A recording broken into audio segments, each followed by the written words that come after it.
In this video, I will show the concept and explain for these theories or material through my short summary.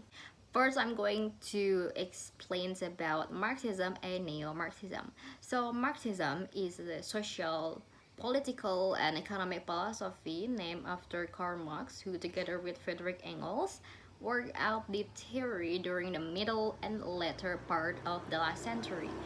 It examines the effect of capitalism on labor, productivity, and economic development, and argue for a worker revolution to overturn capitalism in favor of communism. Communism opposes capitalism in an effort to get rid of capitalism. Communist governments, in theory, pay workers according to their ability and needs to remove capitalism by having a strong central government own all property publicly. Much like communism, socialism is a system of politics and economic with roots in Marxist ideals.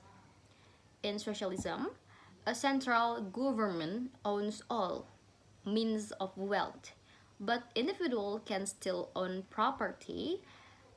Marxism posits that the struggle between social classes, specifically between the bourgeois or capitalists and the proletariat or worker, defines economic relation in a capitalist economy and will inevitably lead to revolutionary communism. He believed that this conflict would ultimately lead to a revolution in which the working class would overthrow the capitalist class and seize control of the economy. Next is neo-Marxism. So neo-Marxism is based on ideas initially projected by Karl Marx. Neo-Marxism refers to expands, amends, extends the Marxism theory. It is exemplified in the works of George Lucas, Antonio Gramsci, Jürgen Habermas, and Emmanuel Wallerstein.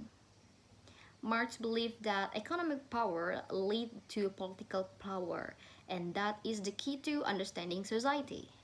They also believed that certain social institutes such as church, prisons, and school have been created to maintain the division between the powerful and the powerless. Neo-Marxism generally criticized the monopolistic and oligarchy nature of capitalism rather than its competitive nature. The second material is Frankfurt School.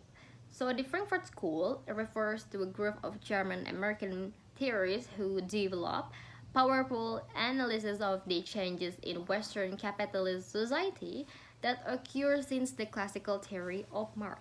The Institute for Social Research was founded by Clark Goldberg in 1923 as an adjunct of the University of Frankfurt. Max Hochlemer took over as a director in 1930 and recorded many talented theories, including Theodor Adorno, Erich Fromm, Herbert Marcuse, and Walter Benjamin. The member of the Frankfurt School tried to develop a theory of society that was based on Marxism and Hegelian philosophy. They used basic Marxist concepts to analyze the social relations within capitalist economic system. This approach, which became known as critical theory, yielded influential critique of large corporations and monopolies, the role of technology, the industrializations of culture, and the decline of the individual within capitalist society. Fascism and authoritarianism were also prominent subject of this study. The third material is a post-structuralism. So post-structuralism began in France in the middle 20th century, the continuing and important work of Levi Strauss in the 1960s, and perhaps because of the theoretical innovations of Barthes. The decade saw that structuralism slowly replaced by post-structuralism as the dominant paradigm in French cultural theory. Post-structuralism is defined by its relationship to its predecessor, structuralism, an intellectual movement which argued that human culture may be understood by means of structure model on language. There are strong traces of structuralism in post-structuralism thinking. The most notable are the conceptual tools used for understanding culture and approach to the human subject. Post-structuralism argued that culture and text can be interpreted in diverse ways and capable of produce multiply and endlessly proliferating in the simple word may be had more elusive than we think.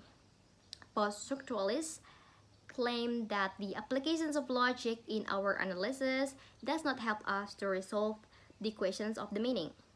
The statement of this theory, followed by several philosophy work, the author whose work is often characterized as post-structuralists include Jacques Derrida, Michel Foucault, Gilles Deleuze, Jordan Butler, Jacques Lacan, and Jean Baudrillard. And the fourth is postmodernism.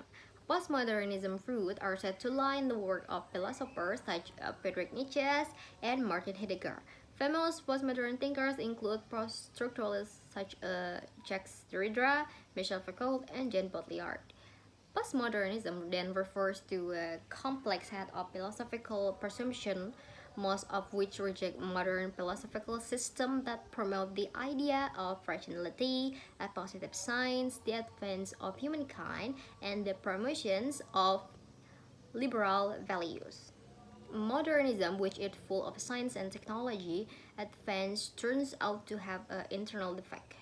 Modernism is considered to have originated from the Renaissance period until the Second World War. In the 1914, liberal art came out of the fabric of Christianity in Europe, the beginning when people dared to think against the dogma of the church. Nietzsche's talk God died because human divine his mind, so God is no longer considered relevant in here. Emergence of atheism, agnosticism, that's all the rationality and empirics kill God, kill fairy tales, folklore, and story because they must be proven through rationality and empiricism. Derrida talks about discussion and emancipation, Michel Foucault on knowledge and power, Jean Baudrillard about simulations or the advertising, and then the hyperreality, something that does not match reality or there is no real reference in the real world, and consumer society, or how humans are encouraged to continue to consume for economic growth and help capitalism from bankrupt. In the postmodern view, there are no absolute of any kind, and there are no universal truth nor universal criteria for beauty, and nor are there universal principle of the good. The fifth is the post-colonialism. So, post-colonial theories about colonialism, emphasizing the effect of colonialism on both the colonized and colonizer.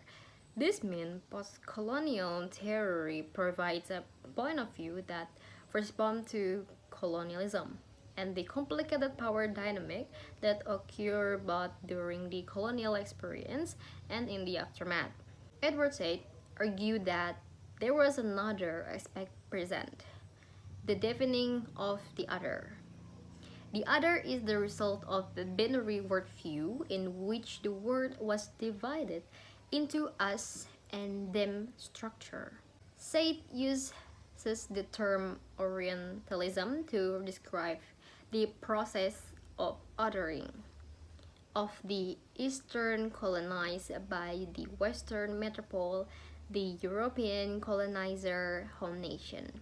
Through a conscious production of knowledge, the West defined the East as inferior, and in doing so also defined itself as superior. However, Said argues the West cannot exist without the East, as it a mutually dependent definition, or like there can be no West without an East, and it illustrates the interconnected relationship of the colonized and colonizer. According to Said, the long-lasting effect of Orientalism remained and represent an aspect of colonialism that never ended. The viewing of modernity, progress, civilization, and power in Eurocentric terms in legacy of colonialism with which we continue to live and which post-colonial theories seek to illustrate the destabilizing. Six, or the last material, is a multiculturalism. Multiculturalism is the way in which society deals with cultural diversity, both at the national and at the community level. Multicultural literature is broadly defined in this study as literature that incorporate nationality, ethnicity, class, gender, religion, disability, age, sexual orientation, family status, geographical difference, linguistic variation, and any other possible differences from the mainstream culture. There are three kinds of multiculturalism. First is subcultural diversity, is like a punk and LGBT. Second is a perspective diversity. For examples like feminines, liberal, conservative, and socialist. And the third is a communal diversity, is a race, ethnic, and religion. Multicultural society are characterized by people of different race, ethnicity, and nationality living together in same community. In multicultural communities, people retain, pass down, celebrate, and share their unique cultural ways of life, language, art, tradition, and behavior.